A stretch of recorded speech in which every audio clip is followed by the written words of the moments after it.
வாகன ஓட்டிகளின் கவனம் ஈர்க்கும் உலக உருண்டையை தாங்கும் மரமனிதன் சிலை. கோவை மேட்டுப்பாளையம் சாலை சிந்தாமணி ரவுண்டானாவில் உலக உருண்டையை தாங்கும் மர வடிவிலான மனிதன் சிலை அனைவரின் கவனத்தையும் ஈர்த்துள்ளது. கோவை மாநகராட்சிக்கு உட்பட்ட பகுதியில் ஸ்மார்ட் சிட்டி திட்டத்தின் கீழ் பல்வேறு பணிகள் மேற்கொள்ளப்பட்டு வருகின்றன.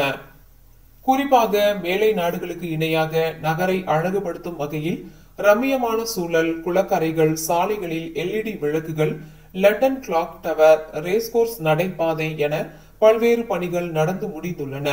இதேபோல கடந்த சில தினங்களுக்கு முன்பு ரேஸ்கோர்ஸ், சுங்கம், ரவுண்டானா போன்ற பகுதிகளில் வெண்கல குதிரை சிலை, உலக உருண்டை, தமிழ் பாரம்பரிய காளை மாடுகள் சிலை பொதுமக்கள் மத்தியில் வரவேற்பை பெற்றன.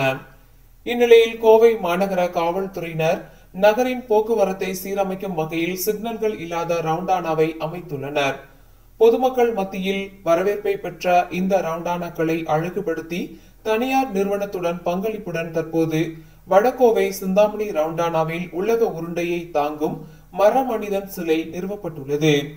இந்நிலையில் இதற்கான திறப்பு விழாவில் கோவை மாவட்ட ஆட்சியர் கிராந்திகுமார், மாநகராட்சி ஆணையாளர் சிவகுரு பிரபாகரன் ஆகியோர் கலந்து கொண்டு புதிய சிலையை திறந்து வைத்தனர். மரங்கள் நடுவதன் அவசியம் குறித்த விழிப்புணர்வை ஏற்படுத்தும் விதமாக மரமனிதன் சிலை உலக உருண்டையை தாங்கும் விதமாக வைக்கப்பட்டுள்ள இந்த வெண்கல சிலை வாகன ஓட்டிகளின் கவனத்தை ஈர்த்து வருகிறது.